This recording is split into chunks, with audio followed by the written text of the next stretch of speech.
इस रचनात्मक कहानी की शुरुआत होती है मिरांडा नाम की एक लेडी को दिखाते हुए जो किसी यूनिवर्सिटी के अंदर बहुत सारे बच्चों को पढ़ाने का काम किया करती थी। मिरांडा को बच्चों को ट्रेनिंग देना और अलग अलग चीजें सिखाना बहुत अच्छा लगता, इसीलिए वो सारी चीजें करके अपने घर लौट रही होती है। मिरांडा को तो बच्चों को पढ़ाना और उन्हें नई चीजें सिखाना काफी अच्छा लगता था, इसीलिए वो हमेशा की तरह आज भी अपना सारा काम खत्म करके घर पर लौट रही होती है। मिरांडा तो अपने अंकल टॉम के साथ रहा करती थी क्योंकि बचपन में मिरांडा के मॉम एंड डैड की कार दुर्घटना में मृत्यु हो चुकी होती है। तब से अंकल टॉम ने ही मिरांडा को अच्छी तरीके से परवरिश दी और इतना बड़ा किया। टॉम तो एक आर्कियोलॉजिस्ट होता है जो किसी म्यूजियम के लिए काम किया करता था, अलग अलग चीजें शोध करने की। टॉम ने तो अपने साथियों के साथ काफी एंशिएंट चीजें की खोज की होती है जिसकी वैल्यू इस जमाने में कई मिलियन डॉलर्स होती है। टॉम तो यहाँ मिरांडा को खुद की बेटी समझता था और उसे उतना ही प्यार करता था। अब यहाँ पर हमें एक दिन पता चला कि मिरांडा अपने किसी बॉयफ्रेंड के साथ नाइट आउट के लिए जा रही है। उसने अपने अंकल को आकर सारी बातें बताई और उनसे परमिशन मांगी। टॉम को पता था कि मिरांडा अच्छी तरीके से सब कुछ संभाल सकती है, इसीलिए उन्होंने मिरांडा को परमिशन ग्रांट कर दी थी।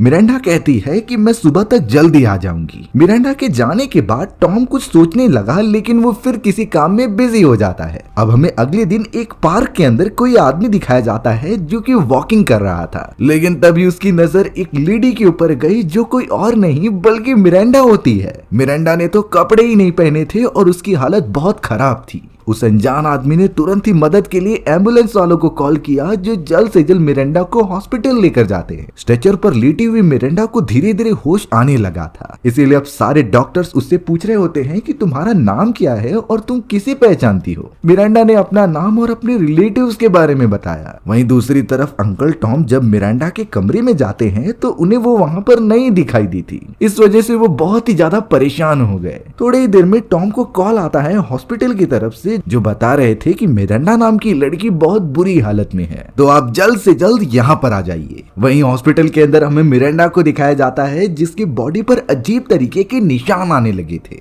ये निशान मिरांडा को कुछ अजीब तरीके की चीज में बदल रहे होते हैं। वहाँ पर कुछ डॉक्टर्स मौजूद थे जो मिरांडा का एक्सरे निकालते हैं, पर एक डॉक्टर तो ये देखता है कि मिरांडा के एक्सरे किसी इंसान के ही नहीं लग रहे थे बल्कि वो तो किसी अलग ही जानवर के होते हैं। उस असिस्टेंट ने जब अपने सीनियर को मिरांडा का एक्सरे दिखाया तो वो चौंक गए थे, लेकिन सीनियर बोलता है कि तुमने एक्सरे निकालने में कुछ गलती की है, इसीलिए जाकर वापस निकालो। वो असिस्टेंट अब तुरंत ही मिरांडा के पास चला गया था और वहां की एक्सरे मशीन ऑन करता है, लेकिन उसी वक्त अचानक मिरांडा होश में आने लगी थी, पर उसकी बॉडी में ड्रास्टिकली चेंजेस आने लगे। देखते ही देखते मिरांडा एक खतरनाक एलियन क्रिएचर में बदल जाती है जो अपनी जीभ बहुत बड़ी कर सकती थी। मिरांडा ने तो उसी जीभ की मदद से सीधा उस असिस्टेंट को मार दिया और वहीं पर खत्म किया। बाहर निकलते ही अपने बड़े टेंटिकल की मदद से वो कई नर्सेस को भी मार देती है। हॉस्पिटल में चारों तरफ डेड बॉडीज ही दिखाई दे रही थी। अब यहाँ थोड़ी देर के अंदर टॉम आ जाता है मिरांडा को देखने के लिए, लेकिन वो बहुत डर जाता है इतनी खून देखकर। टॉम जैसे ही आगे बढ़ा तो उसे मिरांडा वहां बेहोश हुई दिखाई देती है। पास जाने पर पता चला कि मिरांडा के बॉडी में अभी भी वो निशान मौजूद है, जिसे पता चलने पर टॉम ज्यादा शॉक नहीं होता। ऐसा लग रहा था कि उसे इन चीजों के बारे में पहले से आइडिया है।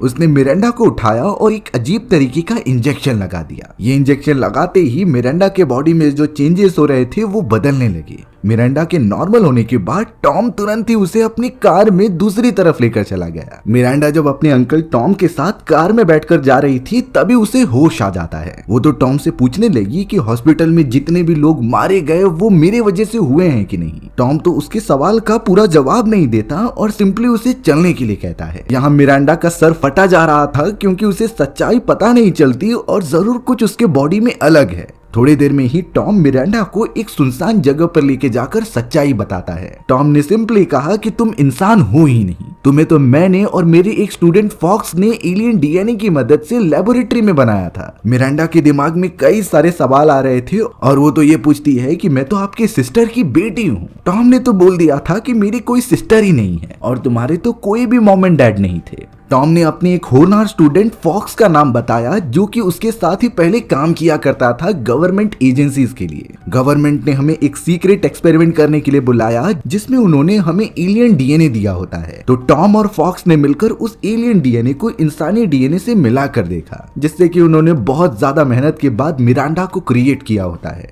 पर एक समय के बाद टॉम को कुछ सही नहीं लग रहा था। भले ही मिरांडा एक एलियन डीएनए से बनाई गई है, पर उसके अंदर जान तो मौजूद होती है और वो नहीं चाहता था कि मिरांडा के ऊपर अलग अलग एक्सपेरिमेंट किए जाए। इसीलिए टॉम मिरांडा को लेकर वहां से कहीं दूर आ गया और यहाँ एक नॉर्मल लाइफ जीने लगा। लेकिन मिरांडा पूछ रही थी कि आखिर मेरे बॉडी को हो क्या रहा है। टॉम ने बताया कि हमारे एनवायरनमेंट में रहकर तुम्हारी एलियन डीएनए वाली बॉडी थोड़ी सी बीमार होते जा रही है, जिससे कि वो अपने असली रूप में आए बिना रह नहीं सकती। बट यहाँ टॉम ने डिसाइड कर लिया था कि वो मिरांडा को ठीक करके रहेगा, चाहे कुछ भी हो जाए। उसके पास वो टेक्नोलॉजी नहीं थी, बल्कि उसके स्टूडेंट फॉक्स के पास होती है। इसीलिए टॉम मिरांडा को लेकर सीधा निकल पड़ा था मैक्सिको की तरफ, जहाँ पर उसका स्टूडेंट फॉक्स रहता है। लगातार ट्रेवल करते हुए वो मैक्सिको पहुंच जाते हैं और रात होने के कारण वो एक मोटेल में रुकते हैं। टॉम ने तो शुरुआत में एक बार के अंदर फॉक्स के बारे में पता करने की कोशिश की थी, लेकिन वहाँ पर कोई भी फॉक्स के बारे में नहीं जानता था। फॉक्स अपने सारे काम और एक्सपेरिमेंट एकदम चोरी चुपके करता है, जिससे किसी को अंदाजा ही नहीं लगता। लेकिन उस जगह पर एक ओल्ड आदमी होता है जो बार बार टॉम को घूरते जा रहा था। शायद उस आदमी को कुछ पता है, बट वो उस मोमेंट पर कुछ नहीं कहता।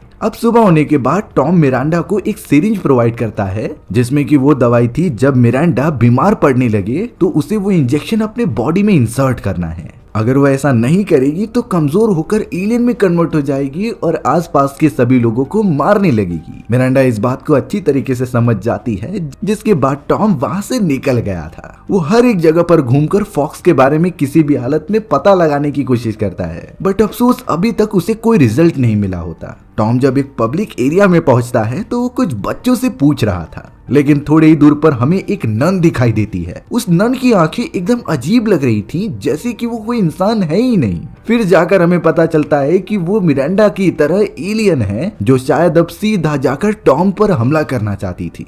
टॉम ने भी उस नन को देखा जो अपना नुकीली टंग बाहर निकालती है उसे मारने के लिए। टॉम जल्द से जल्द अपनी जान बचाकर वहां से भागने लगा। वो नन तो बिल्डिंग्स के ऊपर से जंप लगा रही थी, जैसे उसके लिए ये नॉर्मल बात हो। उस नन एलियन ने तो अपनी जीभ बाहर निकालकर टॉम के पैर को ही पकड़ लिया था, लेकिन उसी जगह पर बहुत सारे पुलिस ऑफिसर्स आ जाते हैं, जिससे कि नन को छुपना था, इसीलिए वो टॉम का पैर छोड़ देती है। टॉम को वहां पर अच्छा चांस मिल गया, इसीलिए वो अपनी जान बचाकर कहीं दूर निकल जाता है। अब रास्ते में भागते हुए उसकी मुलाकात उसी बूढ़े आदमी से होती है जो पब में मिला था। वो बूढ़ा आदमी टॉम से कहने लगा कि मुझे पता है कि फॉक्स कहाँ मिलेगा, लेकिन इसके लिए तुम्हें एक प्रोसीजर फॉलो करना होगा। टॉम तो उस बूढ़े आदमी की बात सुनने लगा, जो बता रहा होता है कि तुम्हें ठीक 12 बजे एक कैब लेनी है जो तुम्हें फॉक्स के सीक्रेट प्लेस तक लेकर जाएगा। लेकिन फॉक्स से मिलने के लिए तुम्हें पेपर पे एक प्रॉपर रीजन लिखना होगा, जिससे कि फॉक्स तुमसे मिले और तुम्हारी मदद कर सके। इसीलिए वो सारे प्रोसीजर्स फॉलो करने लगा। वो बताई गई कैब करता है और एक पेपर पे रीजन लिख के छोड़ देता है। लेकिन वो कैब ड्राइवर तो कोई और नहीं बल्कि एलियन था, जिसने अपने बड़े बड़े टेंटिकल की मदद से टॉम पर हमला करना स्टार्ट कर दिया। टॉम तो लगातार भागने लगा, क्योंकि ये एलियन क्रिएचर इसकी जान ले सकता है। टॉम को भी ताज्जुब हो रहा होता है कि इनकी तादाद इतनी कैसे बढ़ गई। वो और उसके स्टूडेंट फॉक्स ने तो एक ही एलियन डीएनए वाली इंसान बनाया था, जो कि मिरांडा होती है। फिर आखिरकार चारों तरफ इतने एलियन डीएनए वाले क्रिएचर्स कैसे दिखाई दे रहे हैं। टॉम तो अब तुरंत ही उस एलियन से बचने के लिए टैक्सी के अंदर चले जाता है और उसे टक्कर मारते हुए एक जगह पर फंसा देता है। जिसके बाद उस एलियन को खत्म करने के लिए टॉम ने उसके ऊपर कई सारे पेट्रोल गिरा दिए और वहां पर आग लगा दी, जिससे वो एलियन डीएनए वाला इंसान मारा गया। टॉम की जान जाने से बाल बाल बची थी, इसीलिए वो जल्द से जल्द उसी बूढ़े आदमी के पास आया और उसे धमकी देने लगा कि तुमने मुझे गलत वे क्यों बताया था। लेकिन वो बूढ़ा आदमी पहले से तैयार होता है गन लेकर। उसने पॉइंट आउट कर दिया टॉम को, जिससे कि टॉम कुछ नहीं कर सकता था। पर अचानक अब एंट्री होती है मिरांडा की। वो तो टॉम को खतरे में देखकर एलियन में कन्वर्ट होने लगी थी, जिसकी आंखें एकदम व्हाइट हो जाती हैं।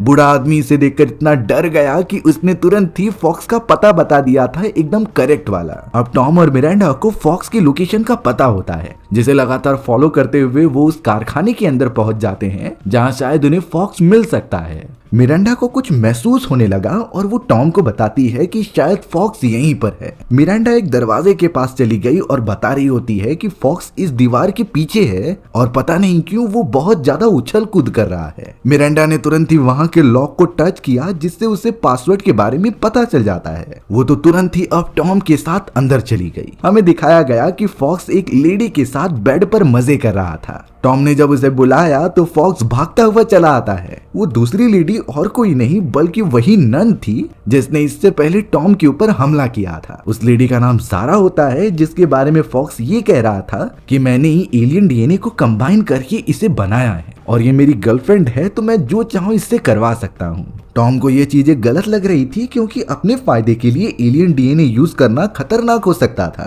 तब जाकर फॉक्स एक और केस के बारे में बताता है कि जिस ड्राइवर ने आपके ऊपर हमला किया उसे भी मैंने ही जिंदा किया था एलियन डीएनए की वजह से। उस आदमी की मौत कई दिन पहले एक एक्सीडेंट में हो गई थी, बट उसके फैमिली मेंबर्स ने मुझसे रिक्वेस्ट की कि इसे वापस जिंदा कर दिया जाए, तो फॉक्स ने ही एलियन डीएनए उसके बॉडी में इंसर्ट करके उसे वापस रिवाइव कर दिया। टॉम फॉक्स की इस बहस में नहीं पड़ना चाहता था, इसीलिए वो सीधा पॉइंट पर आता है। उसने बता दिया कि मिरांडा की तबीयत खराब हो रही है और अगले ही मोमेंट में अचानक मिरांडा नीचे गिर जाती है, जिसके बॉडी पर वही निशान पड़ने लगे थे। जल्द से जल्द अब फॉक्स मिरांडा को अपने स्ट्रेचर पर लिटाता है और उसकी जांच पड़ताल करने लगता है। थोड़ी देर बाद रिपोर्ट्स आने पर फॉक्स टॉम को बता रहा था कि मिरांडा के पास टाइम अब बहुत कम है, उसके अंदर का एलियन डीएनए अब बहुत ही ज्यादा कमजोर होता जा रहा है और शायद मिरांडा कुछ ही दिनों के अंदर मारी जाए, क्योंकि भले ही एलियन डीएनए इंसानों के अंदर जाकर उन्हें ताकत प्रोवाइड करता था, बट उस एलियन डीएनए का भी लाइफ स्पैन होता है जो शायद अब मिरांडा के अंदर खत्म हो जाएगा।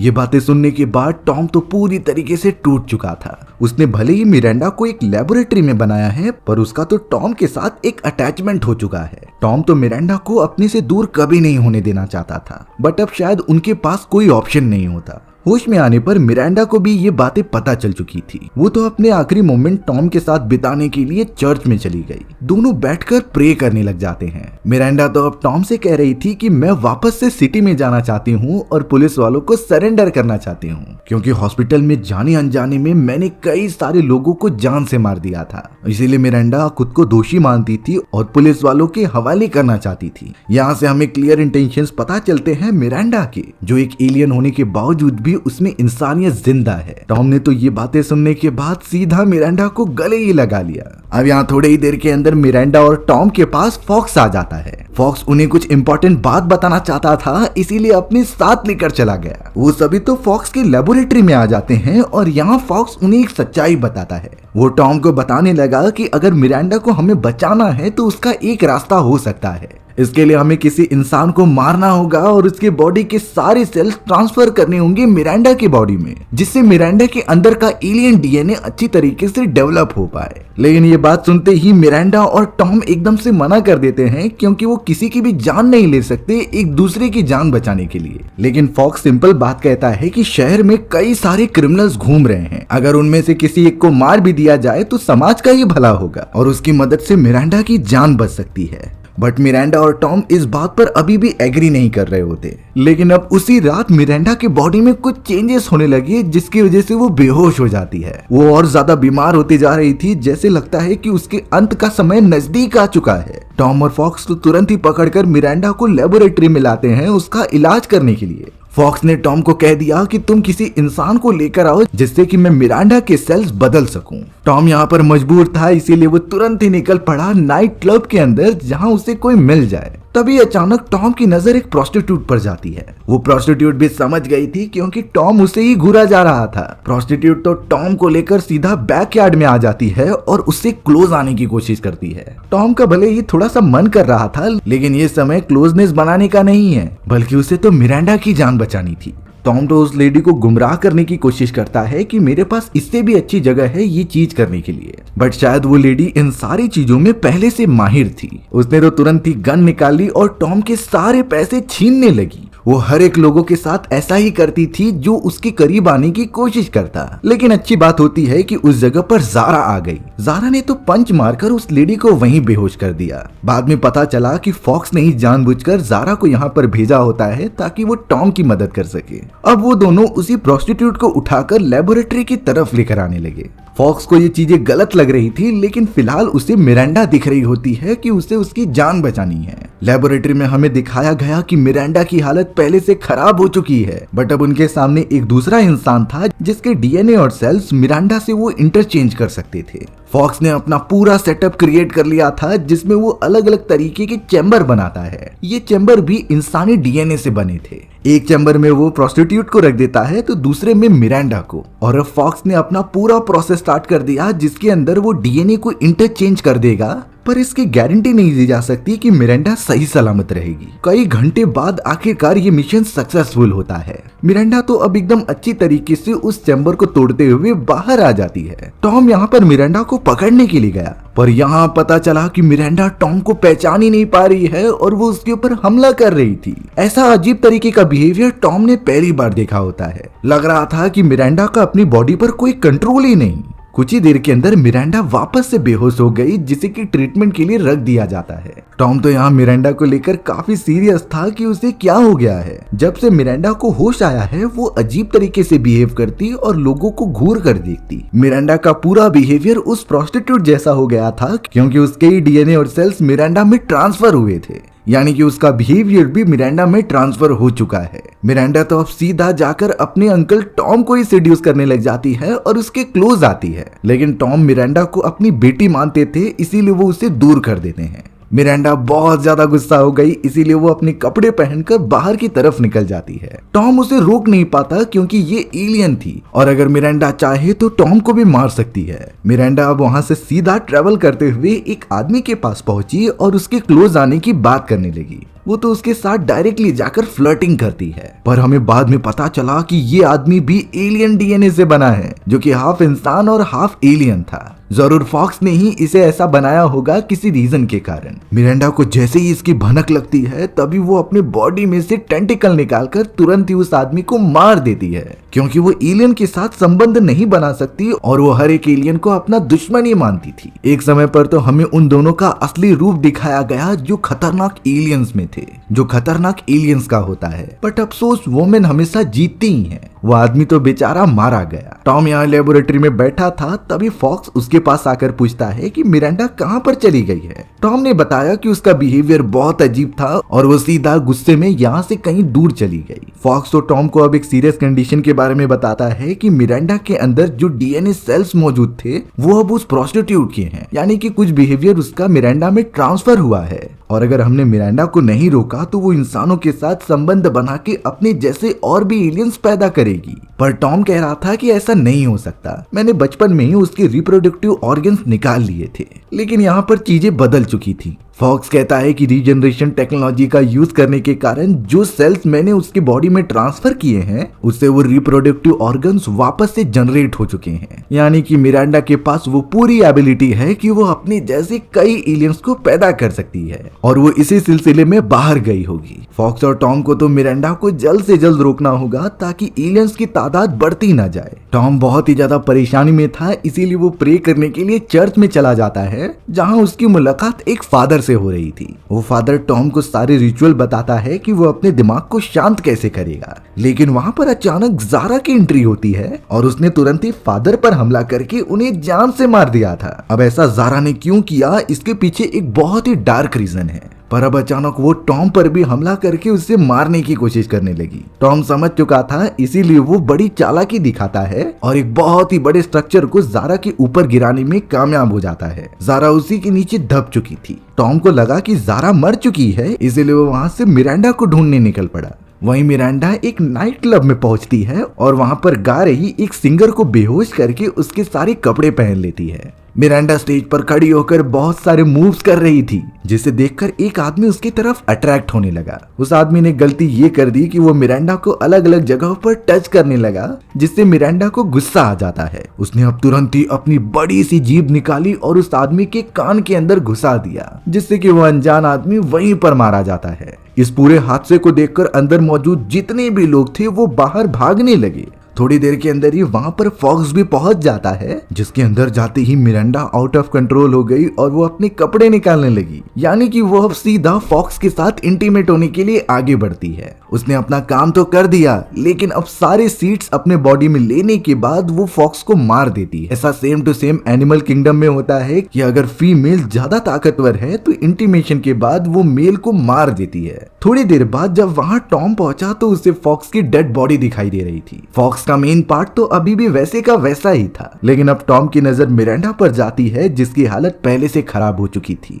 यानी कि उसकी बॉडी पर फिर से वैसे ही निशान आ रहे होते हैं। टॉम तुरंत ही मिरांडा को लेकर लेबोरेटरी में पहुंचता है ताकि उसका कुछ इलाज किया जा सके, पर मिरांडा यही कह रही थी कि मैं अब नहीं बचने वाली, मुझे जल्द से जल्द खत्म कर दो क्योंकि मेरे अंदर एक निर्दयी एलियन मौजूद है जो इंसानों को बेरहमी से मारता जा रहा है। मिरांडा को तो अब जीने का बिल्कुल भी मन ही नहीं कर रहा था और वो जाना चाहती थी, लेकिन टॉम इस तरीके से कैसे अपनी बेटी को मरने दे सकता था। वो हर कोशिश करता है उसे बचाने की। उसी मोमेंट पर हमें ज़ारा को दिखाया गया जो कि अभी भी मरी नहीं होती। वो अब सीधा उठकर अपनी एलियन फॉर्म में कन्वर्ट हो जाती है जो कि टॉम की तरफ बढ़ने लगी उसे अपने बड़े बड़े टेंटिकल से मारने के लिए। टॉम के ऊपर लगातार हमला करने के कारण वो घायल हो गया और वहीं पर गिर गया था। बट अब यहाँ टॉम को बचाने के लिए मिरांडा आ गई जो खुद अपने एलियन फॉर्म में होती है। मिरांडा और ज़ारा तो एक दूसरे के सामने थे और काफी ज्यादा चोट पहुंचा रहे होते हैं, लेकिन मिरांडा के पास अलग अलग फाइटिंग टेक्निक्स थी जिसे वो ज़ारा पर अप्लाई करती है और अपने टेंटिकल उसके बॉडी में घुसाकर काफी घायल कर देती है।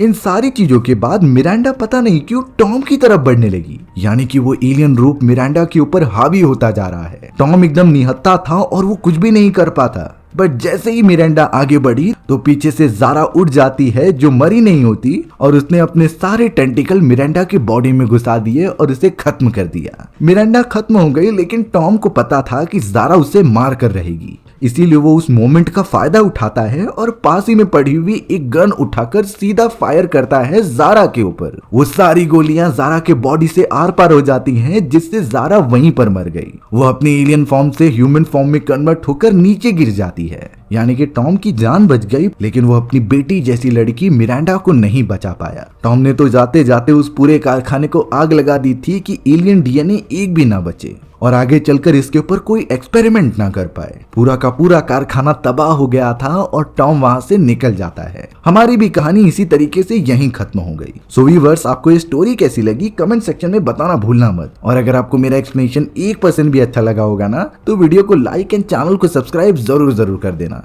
मिलते हैं इसी तरीके की मजेदार वीडियोज में, तब तक के लिए बाय बाय।